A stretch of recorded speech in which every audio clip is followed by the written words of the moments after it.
Welcome to Sacrilegious Discourse. For this is what the Sovereign Lord says. Why do you need prophets to tell people who you are and what you want? If you can justify everything that the God of the Bible has done, then you can justify any of your behavior. A lot of this mentality is trickling into what is now mainstream right-wing Christianity. I am capable of empathy greater than this God of the Bible. This is a Bible that they tell kids. This is the good Lord. This is the good book.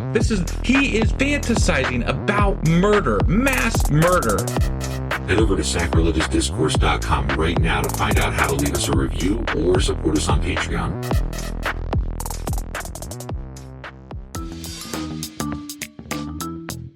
Hey there, sinners and saints. It's your favorite Bible-bashing duo from Sacrilegious Discourse, and we need your help. That's right, folks. We're raising funds for some heavenly equipment and a studio that doesn't sound like it's in the depths of hell. Our current setup, let's just say it's more apocalypse than audiophile. So if you want to hear us dissect the Bible without the background noise of demonic squirrels, chip in a few bucks. We're aiming for $5,000 to upgrade our audio and build a studio worthy of blasphemous banter.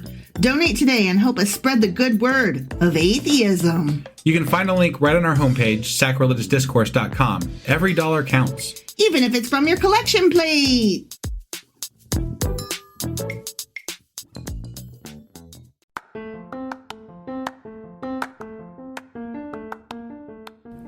Welcome to Sacrilegious Discourse. I'm husband. And I'm wife. Together, we're reading the Bible for the very first time.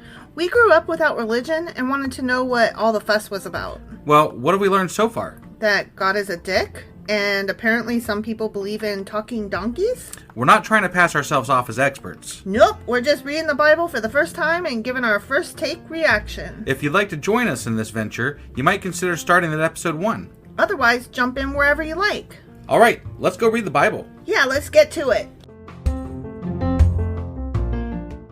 Husband! Wife! Do you remember what happened like a week ago? Well, I had to look it up. Yeah, it so has did been some time, and we've had a few things happen between now and then, like moving to a new place. Across the city. Fuck. Anyway, so yeah, the genocide got canceled. Canceled the genocide. Yeah, Got good. it. That's good. And then apparently everybody was so scared of the Jewish people that they started converting to Judaism. Right. Actually, I thought I would read the last couple sentences of chapter 8 before we head into chapter 9. Sure. Okay. And the city of Susa held a joyous celebration. For the Jews, it was a time of happiness and joy, gladness and honor. In every province and in every city to which the edict of the king came, the edict being cancel the genocide.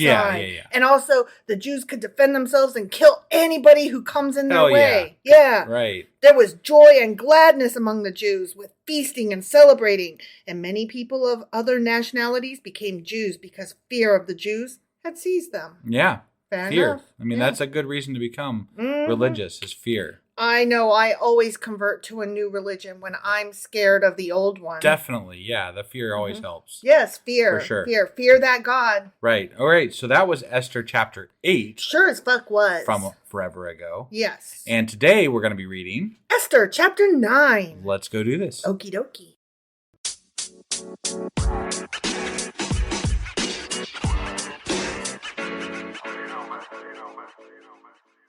Okay, Esther chapter 9. Okay. On the 13th day of the 12th month, the month of Adar, Okay. the edict commanded by the king was to be carried out. Wait, but that got canceled, right? Well, yeah, but some of those horsemen didn't make it, huh? yeah, you can't, it's not a Facebook post. You can't just take it back and hope nobody Right. saw it. They're Or like, hope that but I got all everybody- these weapons and all these people. We Some- were ready to kill everybody. Some people are still going to be murdery. Mm. And that's why the Jews were given an edict that they're allowed to defend themselves and go murdery. Got it. Okay. Okay. Yeah. On this day, the enemies of the Jews had hoped to overpower them, but now the tables were turned. Yeah, they were. And the Jews got the upper hand over those who hated them. I Yeah, don't they know did. how. Okay. Having the ability to fight back does not necessarily give you the upper hand. Well, okay, I'm going to say that probably what happened is some people got the message and were like, you know what, I'm going to sit out. And I think some people were probably like, I'm not sure about all this back and forth and what, so I'm going to sit out. Okay. And I think only the meanest ones were probably like, no, I like murder, so I'm still going to go murder because I got permission. And I think all the Jews got the message. Well, I would say based on Haman, there must have been some resentfulness towards Jewish people in that time. And I would think that Jewish people likewise had a little bit of resentment themselves. More than likely. Being on the bottom sucks. Right. And being pressed upon people sucks. Right. So I'm sure they were like, rise up, hell to the yeah. Sure. And whatever they may have lacked in number and skill, they sure as fuck did not lack in eagerness to strike back. Well, and don't forget, this is the Bible, so obviously they have God on their side. Well, duh. The Jews assembled. Jews assemble! In their cities, in all the provinces of King Xerxes, to attack those determined to destroy them. Wait, this isn't even defense. They're like, we're going to attack them. Yeah. Okay. They were given permission. All right. The king was like, go nuts, man. I Have guess, that. I guess. Yeah. No one could stand against them because the people of all the other nationalities were fucking afraid of them. Well, they should be. Yeah. And all the nobles of the provinces, the satraps, the governors, and the king's administrators helped the Jews because fear of Mordecai had seized them. Because Mordecai's a friend of the king now. Yeah. You know? Yeah. Mordecai was prominent in the palace. His reputation spread throughout the provinces quickly, like over fucking night. Apparently, is what it sounds yeah. like. And he became more and more powerful because he was raised up in position. Yeah. Yeah. Because he took Haman's place. He took Haman's estate, remember? And he took his position of power. Right. Plus he saved the king. And the king's like, you saved me. So thanks, man. Yep. Jews are awesome. Yeah. Is what he's saying now. I guess. King kind of sways with the wind, it sounds King like. doesn't give a fuck. No. He's like, whatever, you saved me. Now I'm on your side. So whatever. Yep. The Jews struck down all their enemies with the sword, killing and destroying them, and they did what they pleased to those who hated them. Wow, that sounds not godly like. That or sounds like nice in any way whatsoever. Eager to shed blood? Right. Doesn't sound godly. That and sounds mean. What they like sounds a little bit more nefarious even than that. Yeah. So. Like, I'm not down for like this whole like cruel retribution Right. thing. Yeah, no, this is not okay. Yeah. In the citadel of Susa, the Jews killed and destroyed 500 men. They also killed Parshandatha, Dalphon, Aspatha, Poratha, Adaliah, Aradatha, Parmashta, Arasai, Aradai, and Vaisatha, the 10 sons of Haman, son of Hamandatha, I see. the enemy of the Jews. They specifically took vengeance on Haman's family. Yeah, Haman's already That's dead, so kinda they're shitty, like, actually. and I'm going to kill you too. Like, obviously, they got the note. They were there. Like, they were in that area where the king was like, no, don't kill the Jews, right? Yeah. So the Jews were like, but we're allowed to kill you now. So they were just taking vengeance. Yes, I am going to go out on a limb here and defend the action to kill these sons because, and it pains me to say this, but given these times, those sons would surely have grown up to come after them. I suppose you could look at it that way, but it's not. This is not a godly act. No, this is not a. It's not mercy. This No, is not. It's this not. is this is pure and simple spite and retribution. Yes, it is. I totally agree with you. And hate. Yes. I'm not at all trying to say it was the right move. I am trying to say it was the practical move because those sons definitely would have grown up saying, "You killed my father, prepare to die." I get your point, but we're reading the Bible. Yeah. And the Bible is supposed to have messages of what God wants and what God stands for. Apparently not. God is a jealous God. They tell you this all the time. God is a dick. God is a son of a bitch. God is a rat bastard full of anger and fear mongering. And this goes to that Do you remember point. we watched Supernatural. We did. And the other night when we were watching it, yeah. Dean was like, God's a dick. Yeah, and I'm like, I need to get that on the You need to fucking get that clip. Yeah. Yeah. So anyway, but they did not lay their hands on the plunder. So see, they were just out for blood. They were not out for like That doesn't make it better. looting. It doesn't make it better. That's what I'm saying. They were just out for blood. Right. The number of those killed in the citadel of Susa was reported to the king that same day. The king said to Queen Esther, the Jews have killed and destroyed 500 men and the 10 sons of Haman in the citadel of Susa. What have they done in the rest of the king's provinces? Now, what is your petition? It will be given you. What is your request? It will also be granted. Sounds like it almost sounds like he's reeling at the power of the Jewish people at this point. Yeah, he's like, oh, I did not I set loose a fucking monster here. He's like, hurry, what is it that you wanted? And you can have it. Right, but don't could you kill me. please stop killing all the people in my kingdom? And also don't kill me. Right. Right? If it pleases the king, Esther answered, give the Jews in Susa permission to carry out this day's edict tomorrow also. Oh. And let Haman's 10 sons, be impaled on poles. Oh my God. Right? This is disgusting. It really is. I mean, it's I don't know. It's totally biblical, man. Right. I mean, I would expect this from God. Yeah. But like this is just God's people just rampaging, basically. Yep. So the king commanded that this be done because I bet he did. Right. An edict was issued in Susa, and they impaled the 10 sons of Haman, who were already dead, I will remind you. Right. Yeah. The Jews in Susa came together on the 14th day of the month of Adar, and they put to death in Susa 300 men. Good God. But they did not lay their hands on the plunder. So wow, that makes it all okay. But apparently. they were making it known clearly what they were after. And it was not opportunistic, and it was not to loot, and it was not to take over. It was specifically to show, hey, we're just trying to fucking live over here. No, but I mean, okay. All right. More not Mordecai. Haman, right? Mm-hmm. He's advocating to kill the Jewish people. Mm-hmm. Maybe for good reason.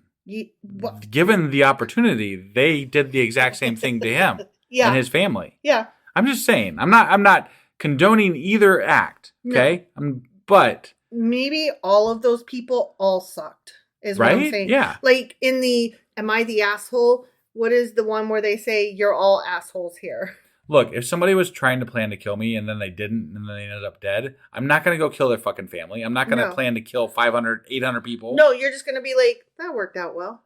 Yeah, right? Cool. I mean, I don't know the exact circumstances, but this seems a little much. It is a lot much. Right. Yeah. Okay, so next little section here. Okay. Meanwhile, back at the ranch. Anyways, the remainder of the Jews who were in the king's provinces also assembled to protect themselves and get relief from their enemies. Mm-hmm. They killed 75,000 of them, but did not lay their hands on the plunder. Wait. Did you just say 75,000? I sure as fuck did. So with 3 zeros. 75 and then 3 zeros? Well, what it says here is the words 75 and then 1,000. Oh, yeah.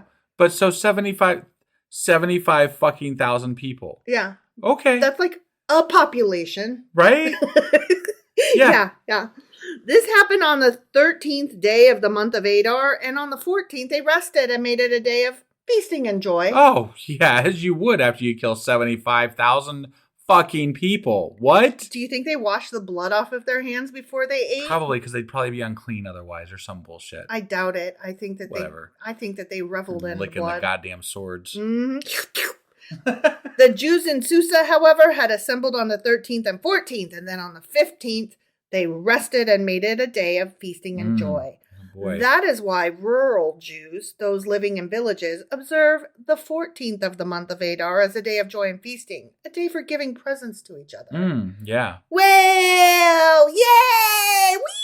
We just killed people. Let's exchange gifts. Merry Death Day. I'm very curious if this holiday is still celebrated. It is. It's called Purim. Oh my God. It's much like No, I was gonna say something, but I take it back. It's a day that they celebrate their freedom, that they were allowed to fight back. They were literally given permission to defend themselves and fight back. All right, 75,000 fucking people died. That was just in the one city. What? You look appalled. What? I am appalled. I am as well. I mean, like, the entire religion is based around celebrating how many people they killed. Well, no, the religion, the celebration was not about killing people. I understand. That happened, yes. But look, their other freedom, right, was Passover, right? Mm-hmm. When they marked their places, so then God killed all the fucking firstborn of Egypt. Yeah. Yay, let's celebrate all the goddamn firstborn of Egypt dying. Ooh, hey, we won our freedom. We killed 75,000 people. Presents for everybody. It's fucking sick. It is, but that is what happened, but that's not what they're celebrating. Okay. All right. It's nuanced. Yeah, it's nuanced. Okay? I'm just saying. Okay. Mordecai recorded these events, and he sent letters to all the Jews throughout the provinces of King Xerxes, near and far, to have them celebrate annually the 14th and 15th days of the month of Adar, as the time when the Jews got relief from their enemies, and as the month when their sorrow was turned into joy, and their mourning into a day of celebration. He wrote them to observe the days as days of feasting and joy, and giving presents of food to one another and gifts to the poor. So the Jews agreed to continue the celebration they had begun, doing what Mordecai had written to them. For Haman, son of Hammedatha, the Agagite, the enemy of all the Jews, had plotted against the Jews to destroy them, and had cast the pur, that is, the lot, for their ruin and destruction. But when the plot came to the king's attention, he issued written orders that the evil scheme Haman had devised against the Jews should come back onto his own head. Not true. And that he and his son should be impaled on poles. No, he actually condoned it when it came to his attention. He said, go for it, man. Mm-hmm. And it took Esther 2 feasts and bringing up, and the king finding out that Mordecai saved his life from an assassination. Mm-hmm. It took all that to save the Jewish people from this so-called, this destruction that was going to happen to them. Mm-hmm. And then he just switches sides and said, hey, you guys go destroy everybody else that was going to destroy you now. He didn't give a fuck. He just likes people destroying each other, apparently. Well, no, he didn't say you all have permission to destroy them back. What he said was, I can't take back the previous order. It's already been given. But what I can do is create a new order that says you're allowed to defend yourself and to murder any who come at you. But this wasn't defense. No, it wasn't. This was not. There was no words of a battle forming against them. They went out and killed people. Yes, I totally agree with you. Okay. I'm just trying to make sure that the exact words are taken into account. Sure. And that, I want to be pissed at the right things. Okay. Okay? All right. I'm not trying to nitpick, and I'm not trying to defend the Bible. I just want to there's enough to be mad about without making, mixed up stories and stuff. All right. Okay? Okay. Because of everything written in this letter, and because of what they had seen and what had happened to them, the Jews took it on themselves to establish the custom that they and their descendants and all who join them should without fail observe these 2 days every year in the way prescribed and at the time appointed. These days should be remembered and observed in every generation by every family and in every province and in every city. And these days of Purim, holiday, right? Mm-hmm, yeah, should never fail to be celebrated by the Jews, nor should the memory of these days die out among their descendants. So Queen Esther, daughter of Abihail, along with Mordecai the Jew, wrote with full authority to confirm this second letter concerning Purim. And Mordecai sent letters to all the Jews in the 127 provinces of Xerxes' kingdom, words of goodwill and assurance to establish these days of Purim at their designated times, as Mordecai the Jew and Queen Esther had decreed for them, and as they had established for themselves and their descendants in regard to their times of fasting and lamentation. Esther's decree confirmed these regulations about Purim, and it was written down in the records. The end. Got it. So now it's a law. Right.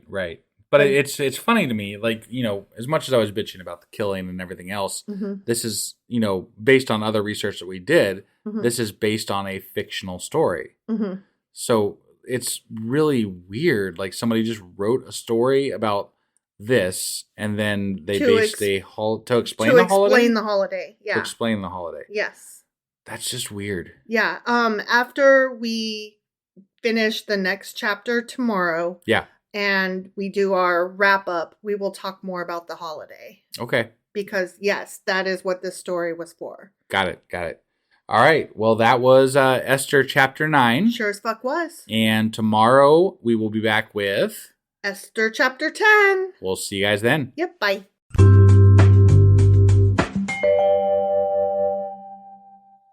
Husband! Wife! Do you remember what happened yesterday for realsies?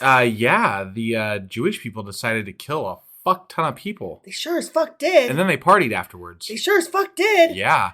How fun! Whee! I love going out to dinner after I bloodshed.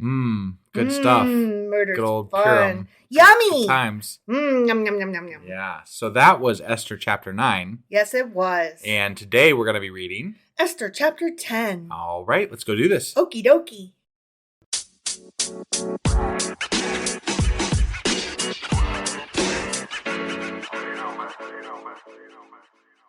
Okay, Esther Chapter 10. Okay. But I have to tell you something. It's like super duper short. Yeah. So I'm going to read it real slow. Let's not.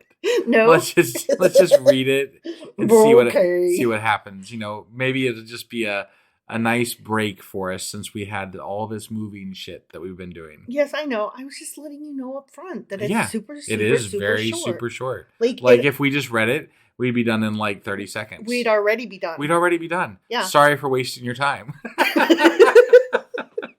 Okay, ready? I'm ready. Okay. King Xerxes imposed tribute throughout the empire to its distant shores. Okay. Because, he had that big old land.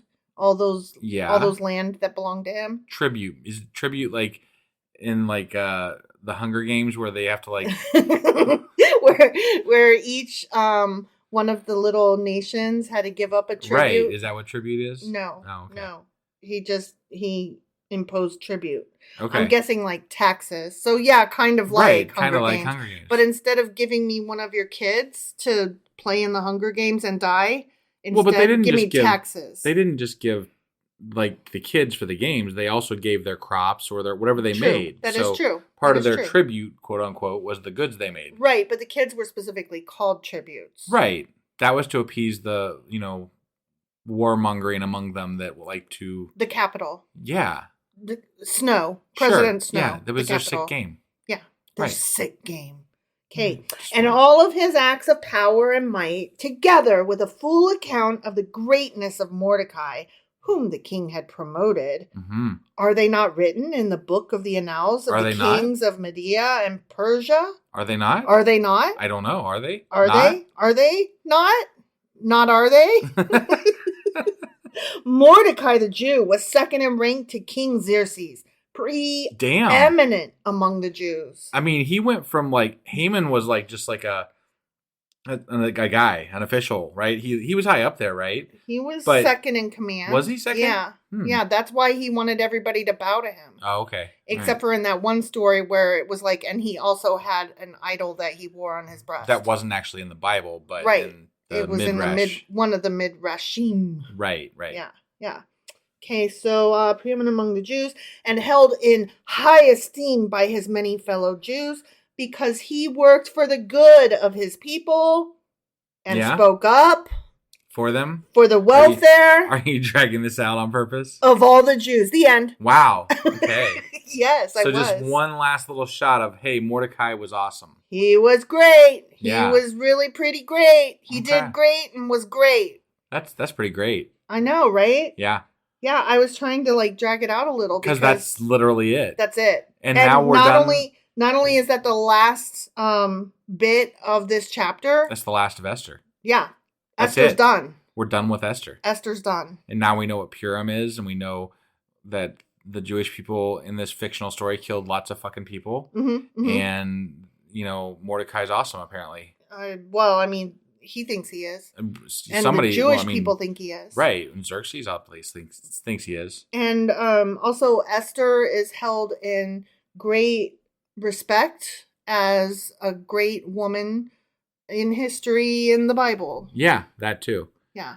So we're just talking a lot to maybe make this more than like 3 minutes. Is that basically it? I mean, I was just trying to, say some things. Yeah, no, I get it. I feel bad.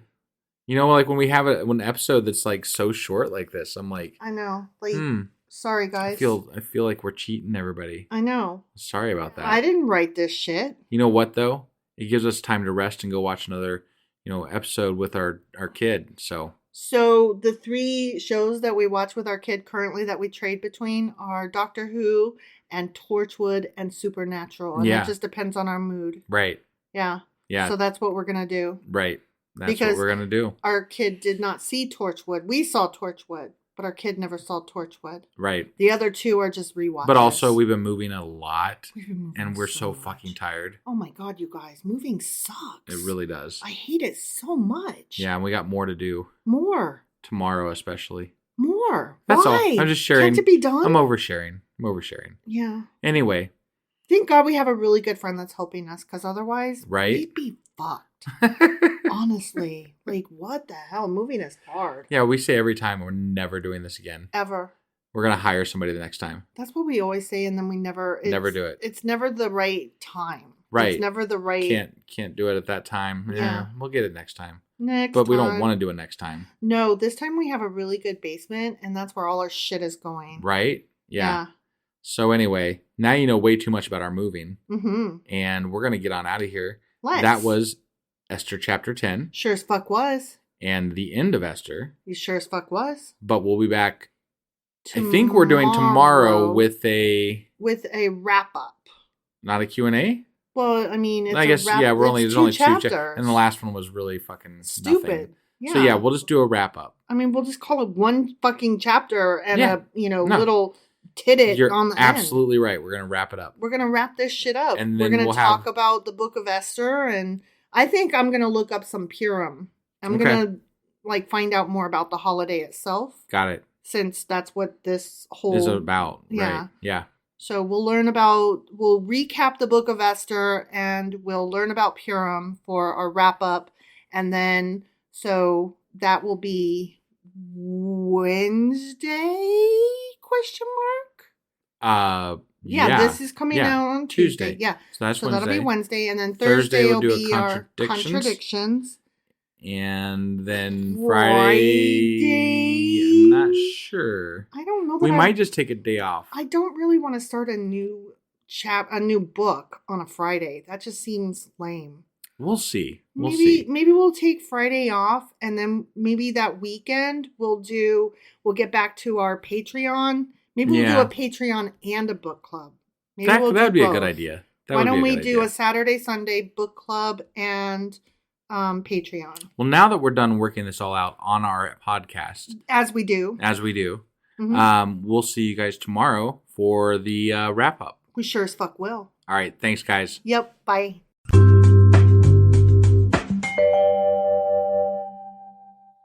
Husband, wife, guess what we're doing today? Well, it's not a Saturday, but I guess this isn't the Q&A. No, we're at the end of Esther. Yeah. So this is the wrap up. It sure as fuck is. Yeah, we're wrapping up Esther. We are wrapping up the book of Esther. I think you said we're learning a little bit about Purim today? Yeah, we are, but it turns out we already know about it. So. Well, there you go. We'll talk a little bit about it specifically, though. Yeah. All right, let's get into this. Okie dokie.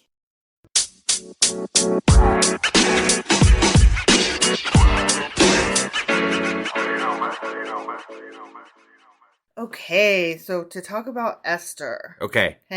So just a really quick little recap. Not rehash. Yeah. Recap. I mean, rehash, recap, whatever.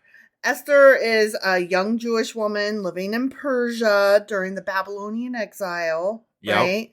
She finds favor with King Xerxes, becomes queen, and the most important part, risks her life to save the Jewish people from destruction. Yeah. When the court official Haman persuades the king to authorize genocide against all the Jews of the empire. Didn't take that much persuasion. No, but that's basically Yeah. the gist of the story. Right. Okay.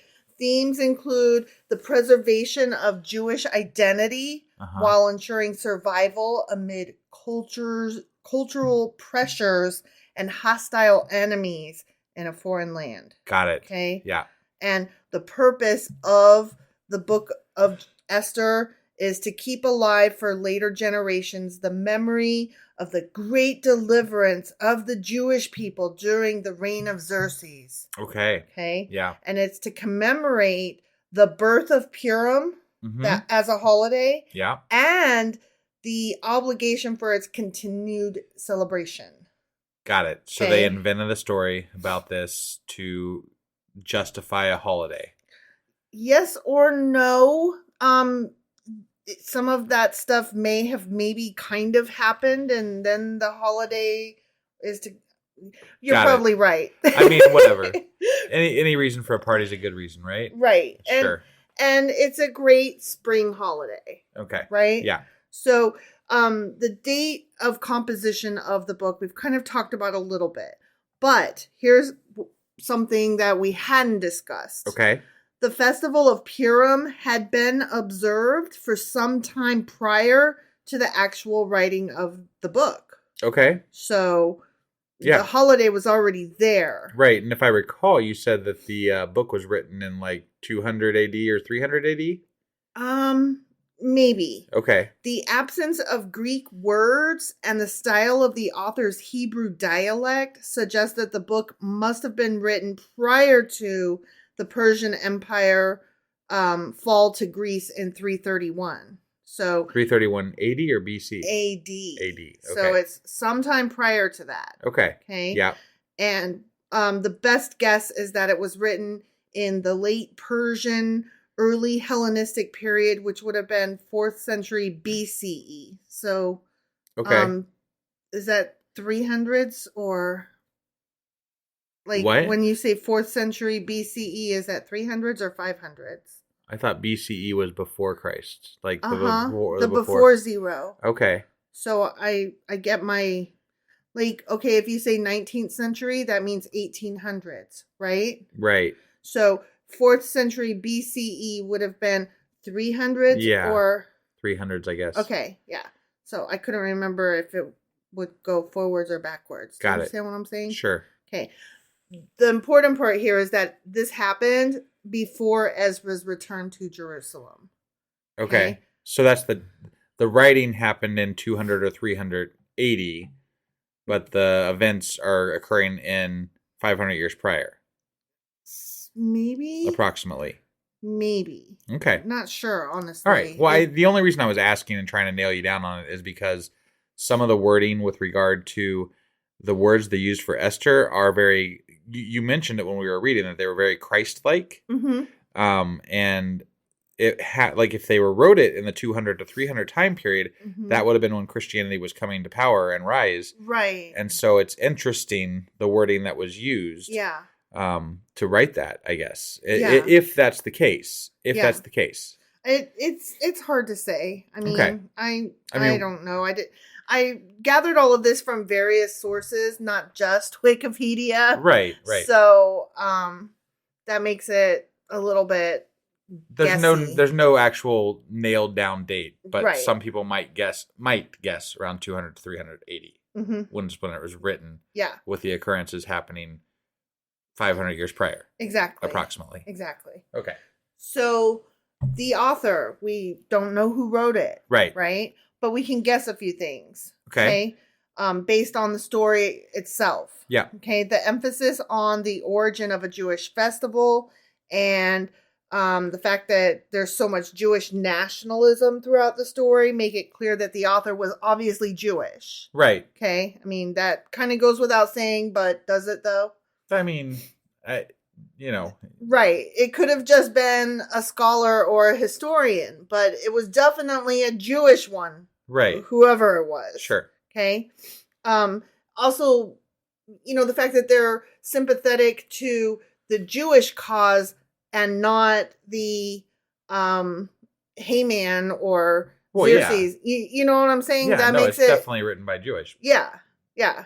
So They can guess that just based on the slant of the story. Sure. Okay, the other thing is the author's knowledge of Persian customs and the setting of the story in the city of Susa and the absence of any reference to conditions or circumstances in the land of Judah during that time suggests that he was a resident of a Persian city. Okay. So he was a Persian Jew. Got it. Okay. Yep. So that's pretty much what we can say about the story and the author of the story. Okay. Okay. So now let's talk about Purim, the holiday itself. It's a Jewish holiday that commemorates the saving of the Jewish people from annihilation at the hands of an official of the Persian Empire named Haman, as recounted in the book of Esther. Okay. That is literally what the holiday is. Got it. Okay. This year it fell on sunset 6 March through nightfall 7 March. So we just missed it. Got it. Okay. So if we But want it's good timing for when we were reading this book. Yeah, absolutely. So. Absolutely. But if we want to celebrate it next year, it'll be sunset the 23rd of March through nightfall the 24th of March. Okay. Okay. So it's based on lunar stuff, maybe? Yes, because it falls on the 13th day of Adar. Okay. So. Which were based on celestial beings moving. Kind through of. the sky. They have a 13-month. Got remember? it. Okay. So it is takes a some little adjusting. different. Yeah. Right. Okay. Yeah. One thing that's really interesting is that remember I said the 13th of Adar? Yeah. In some of the other cities, the fighting lasted an extra day. Right. So it would be celebrated on the 14th or even 15th. The only one that they said that it lasted an extra day was the main city there. Mm-hmm. The rest of them were only one day. Right. So there are still 2 cities in that area of the Middle East that they celebrate it on either the 14th or the 15th of Adar. Okay. However that translates. Here. Sure. So they will not always celebrate it on the same day that American Jews or United Kingdom Jews or, right. any other, like everybody has it a little bit different. Sure. Okay. It's celebrated among Jews and there's a whole list of things that they do. Okay. The exchanging of gifts of food and drink, and even the poorest Jew is expected to give food to somebody else. Got it. Poor. Got it. So even the There's poorest no has to excuse. give to You the got to poor. give food. Yeah. Donating charity to the poor. That right. goes along with the exchanging of gifts and food. Sure. And drink. They eat a celebratory meal. They do a public recitation of the Scroll of Esther, so they read it aloud. Okay. And they recite additions to the daily prayers and the grace that comes after meals. Yeah. Which they do a grace after meals, not before meals, as we do Got it. here in America. Right. The Christians do anyway. Sure. The before every meal. Yep. They also wear masks and costumes, and they participate in parades, and they drink wine and other alcoholic beverages. Yeah. And okay, that's just the boring. This is what they do. Okay. Sure. Not that it's boring. Sounds but, like most holiday. I mean, right, it's a holiday. It's a holiday, and it's in the spring. Right. Okay. Here comes the fun bit. Okay. Ready? I'm ready. When Haman's name is read aloud during the public chanting in the synagogue, his name occurs 54 times, but during the time that his name is pronounced, the congregation will engage in noise making to blot out his name. Now, let's not forget, he's supposed to be a descendant of Amalek. Right. Right? Yeah. And so there's a whole thing of Amalek's name will disappear from history. Right. Not even written on wood or stone. Sure. Right? Yeah. So this is part of that. Got it. Okay. And a custom developed of writing the name of Haman, the offspring of Amalek, on 2 smooth stones and knocking them together until the name is blotted out. Okay. And some will write the name of Haman on the soles of their shoes. And at the mention of his name, they'll stamp their feet as a sign of contempt. Interesting. So that's the fun stuff. Yeah. Okay, now I've got a little bit of sadder stuff just to bring it home and remind us that it's history, but it's also not. Right. It's very current. Okay. Adolf Hitler banned and forbade the observance of Purim, Of course. which makes sense. I mean, he wouldn't want the Jews to celebrate any holiday, but particularly one where they got to kill other people. Right. Yeah. Right. And found deliverance. Right. Yeah.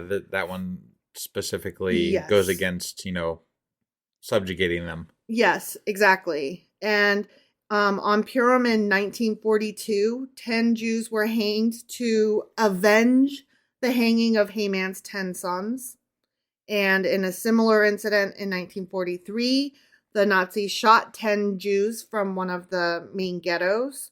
And on Purim Eve that same year, over 100 Jewish doctors and their families were shot by the Nazis. And the following day, Jewish doctors were taken and shot. And then in 1942, on Purim, the Nazis murdered over 5,000 Jews, mostly children, in just one ghetto. Jesus Christ. Yeah. And all of the victims were shot and buried alive by the Nazis. So they weren't shot to kill, they were shot to maim. To maim and cause pain and then buried alive. Wow. Yeah. And still, even knowing that all this was going on, in the face of all this, the Nazi regime was defied by the Jews. Mm-hmm. And Purim was celebrated in Nazi ghettos everywhere and outside the ghettos as well. Gotcha. Like anywhere there was a Jew, period, the end. Purim was definitely being celebrated during this time period. Not just as the holiday itself and but not just as spite, what it meant, basically. but out of spite and as a show of strength, right. And a way of fighting back. Right. I mean, there was no winning for them, so. No, so they were doing like what we read about. They were like, I will remain true to my faith, loud and proud, and I will go down a martyr if that's what need be. Right. Which there is something extremely admirable about that. Yeah. No, definitely. So, had some fun, but wanted to end it on a serious note just to, remind us that the holiday is both old, but also current today. Well, and we don't talk about it much, but I mean, the Nazi Holocaust of the Jews is a tragedy that will never be forgotten by this world. It's a stain on humanity. And as much as we make fun of Judaism in the Bible, mm-hmm. It does not mean that we dislike Jewish people or, I just wanted to clarify this as we're talking about this because it's not. It's something. Some people can misconstrue how you talk about somebody mm-hmm. in one way and make it about something else. Well, it's come up more than once that we've been concerned that somebody might believe that we're anti-Semitic based on the fact that we're making fun of these things in the Old Testament. Right. That, just by stint of what it is, we're making fun of, like you said, Judaism from the Bible. No, and if I'm speaking from my now self and my now view of Judaism and the Jewish people, I think they're a very strong culture of people who... Very admirable people. Yeah, and I respect them very much. I don't believe in their God, right. And I think their God is ridiculous. Sure. But I think you can hold more than one idea in your head at the same time. For sure. But they've been through a lot of shit. But and at the same time, that doesn't mean I don't criticize them because sure. the whole stance of Israel in the Middle East, mm-hmm. With regard to the Palestinians, I'm not usually on the Israeli side. As much as they are allies with the United States and we live in the United States, mm-hmm. I don't generally agree with their actions in Palestine. I think you should be allowed to have admiration for people and still be unhappy with their actions. I agree. I mean... Well, and just because you have admiration for somebody does not mean that you admire everything about that culture and that people. I mean... It means that you can admire the strength of that culture and you can admire people in that culture, but not necessarily the leaders of that culture sometimes. That can be said the same on a one-on-one relationship. We love each other very dearly, and yet we don't think each other is 100% correct. Right. And so if we can say that about two people who are in a long-term relationship, why would we not be able to say it about a larger group of people as a whole? Well, I think the reason I say it is because I think the world forgets sometimes it's okay to criticize people. Yeah. It's okay to criticize as long as you don't hate. Yeah. As long as you don't, I I don't know. There's a difference between criticism and hate. And that's the difference that people can't wrap their head around, I think. Yes. I can say that the Bible is silly and a lot of the things in it are silly without saying, and I want to genocide them. Whoa, hold on. That's really way too far. That escalated so far beyond the scope of what we're doing here. And so if anybody listening was under the mistaken impression that we are like anti-Jew, anti-Semitic, anything like that, you're listening to the wrong podcast. That's not who we are. Yeah. We are not. No, if I want to do anything with a Jewish person, it would be to sit down and talk to them about their religion and their culture. That would be that would be fun interesting. To me. Yeah. Yeah. And you have to find somebody that's able to have that conversation. Right. But if you do, I think that learning about other people's culture and discussing it with them and asking questions, there's nothing more interesting to me than that. I love it. So, I absolutely love it. Yeah. Anyway, sorry, I just wanted to clarify. No, because we're talking about Nazis and the Holocaust and Jews during that time and what they were doing. Right. I just wanted to clarify our stance with regard to that, because some people do take criticism of the Old Testament as anti-Semitic. Right.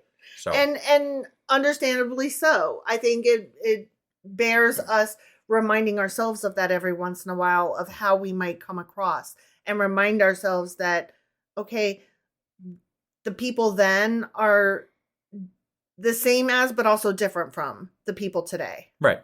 And, understanding that distinction, but also that similarity, and reminding ourselves of our purpose here, and reminding ourselves of what we want to avoid and stay away from. Yeah, I think our purpose is to have a discussion. Yeah. And we're doing that. Yep. We're having a discussion. And I think in the future, we might continue that discussion with actual people that are in these cultures. And, that I would love to do that at some point down the road. That would be excellent. I'm for that plan. Yeah.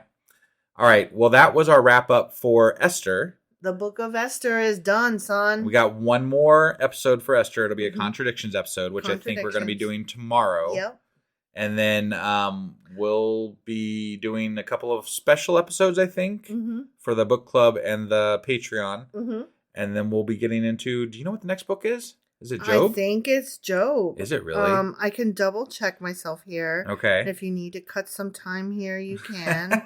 Cause I can just fill probably as we're going along here, because it doesn't look like it's going to take you that long. Esther, Job. Yep. Job. All right. Next. I'm excited about this. I know. I'm excited that you're excited, because I've actually read Job before. Yeah, I have not. So yeah. I know some about it, obviously, because it's a very famous book. Yeah. And actually, you've told me stuff in the past before we ever started this podcast about it. Yep. So, we know that God and the devil make a bet. Yeah. And you could just stop right there. Right. That's a good start, right?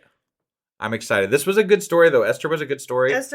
Comparatively speaking to other stories in the Bible so far. I mean, it was a well-written story with lots of cliffhangers. And yeah, I was involved. Definitely. I definitely enjoyed this story. Yep. All right. Thank you, guys. And like I said, we'll be back tomorrow with our Contradictions episode. Yep. Bye.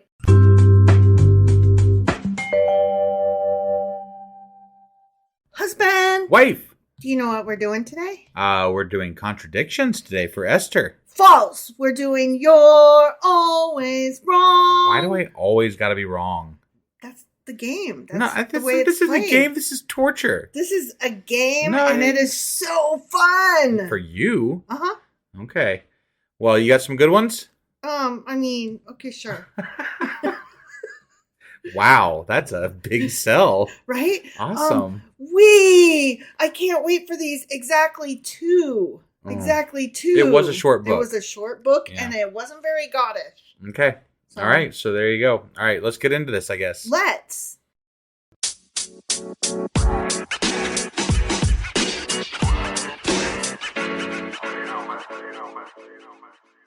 Okay, so we're doing the Contradictions, You're Always Wrong. Right. For the book of Esther, which only had 10 chapters, none of which were very Bible-y Goddish. I see. So. Unless you're reading the Greek version. Well, but we're not, though. Right. Septuagint. Right. Yeah, we are reading the Hebrew, like the quote-unquote normal Bible that you Normal. find. Well, I said quote unquote because it's the one that you're going to find on the bookstore shelves. Right. You in know? the U.S. Yeah. That's what I was trying to get to. Sure. I got it. So, yeah. So there were only 2, both of which I was able to use. So, yay. No, I mean, that's definitely a win. Right? Yeah. Small victories, my friend. Right. Okay, so here's the first question. Okay. Is it okay to use perfume? I don't recall this, but I'm going to go with no, because Esther was trying to not, take advantage of the things that made her more beautiful and stuff. Well, okay, so you're right in that no, perfume is for God, not for you. Because in Exodus... Wait, God uses perfume? In Exodus chapter 30, verse 37, it says, As for the perfume which thou shalt make, ye shall not make to yourselves. It shall be unto thee holy for the Lord. Okay. Okay? So why would... But... What? But... Okay. You're always wrong. Obviously. Because, yes, Esther did use perfume to impress the king. Okay? But it was not without pressure, though, right? Well, I don't know. Let's see. In Esther chapter 2, verses 8 through 12, it says, Esther was brought also unto the king's house. Now when every maid's turn was come to go in to King Ahasuerus, after that she had been 12 months according to the manner of the women, for so were the days of their purifications accomplished, to wit, 6 months with oil of myrrh, and 6 months with sweet odors. So every single one that went to see the king spent a year getting perfumed up. Right. I guess I'm just basing this on the other bit where, this was our when we dug into it, the Q&A that we did or whatever.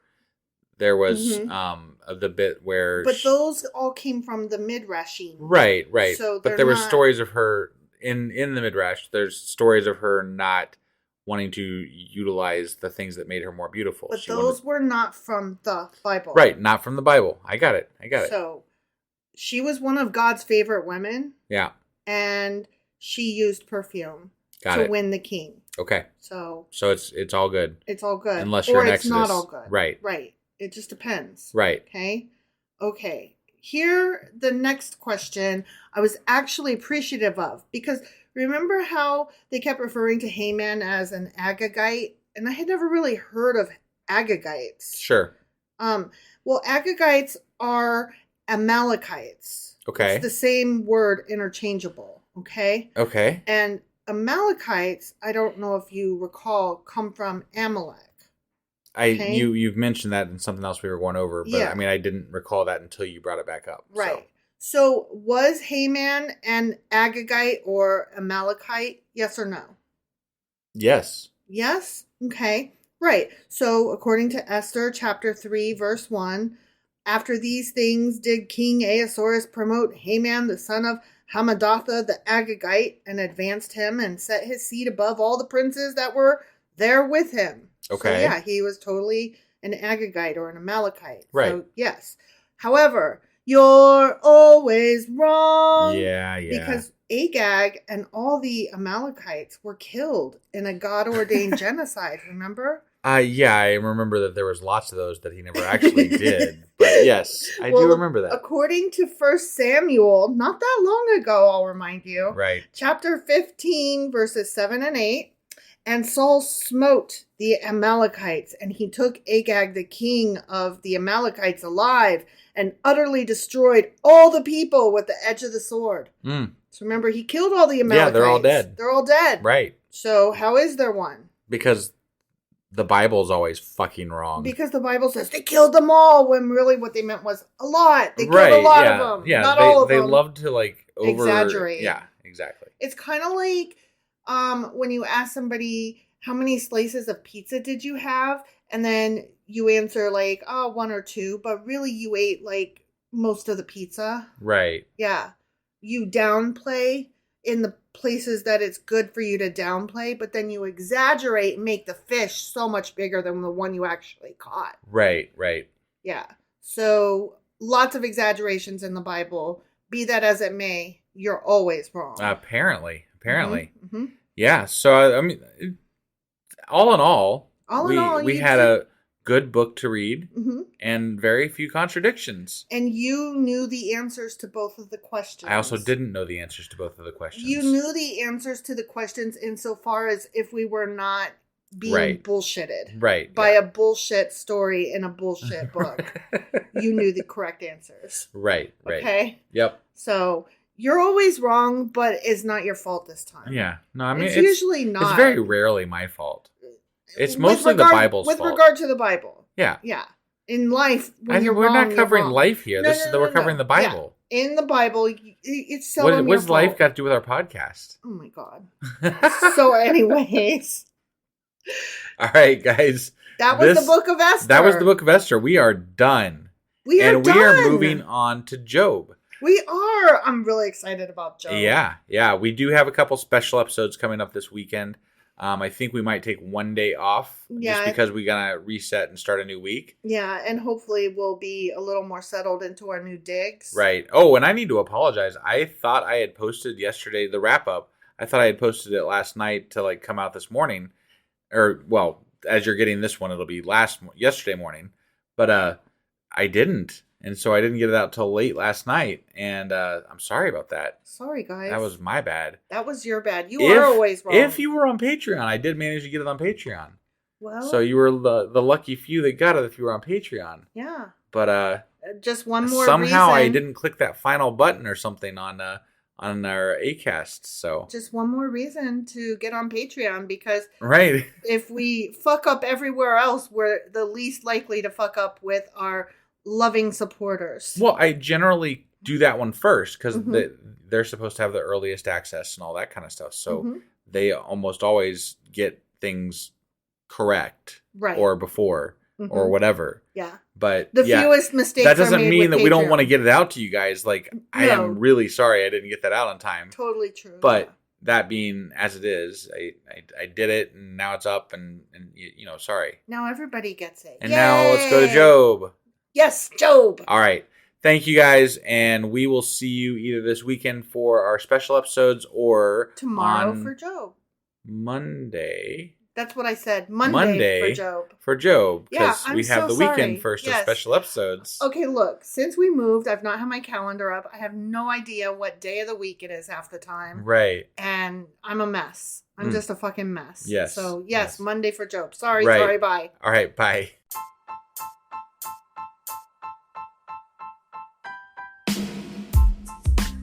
Hey, wife, I guess that's the end? But husband, that's just sad. It doesn't have to be. We are on lots of social media platforms like Twitter. Our handle there is sacrilegious_D. For D's nuts. Oh my God. Stop doing that. Anyway, we're also on Facebook, Instagram, and Pinterest. There's a link to all of our social media sites at our website. Ooh, we have a website? Yeah, it's sacrilegiousdiscourse.com, where you can also find a link to our merch shop. We have a merch shop? Yep. We have podcast-themed clothing, mugs, notebooks, and more, as well as an atheist and science-themed products. Wow, our fans should really go check that out right now. Definitely. They can get in touch with us by sending an email to sacrilegiousdiscourse@gmail.com. But before they do that, we could really use some help. Oh yeah? With what? Well, it's not free running the podcast, and we need some financial support in order to get better equipment, which will free up time so we can concentrate on our podcast and our fans. Okay, so what should they do? Head over to patreon.com/sacrilegious discourse and sign up as a contributor on our podcast. Supporters there receive additional bi-weekly episodes that we record just for our Patreon members for as little as $2 a month. Also, we'd really appreciate it if you would like and subscribe on whatever platform you're using. And Apple Podcast reviews help us out tremendously. Like and subscribe. Leave an Apple review. Join us on Twitter. Support us on Patreon. That's a lot of instructions. Don't forget to say thanks. Thanks. Okay, bye.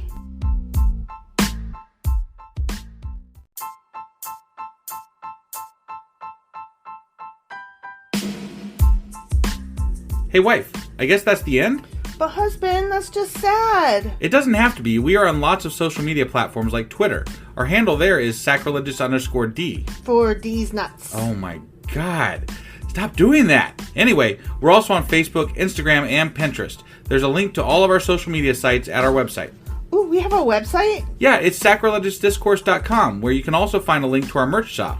We have a merch shop? Yep, we have podcast-themed clothing, mugs, notebooks, and more, as well as an atheist and science-themed products.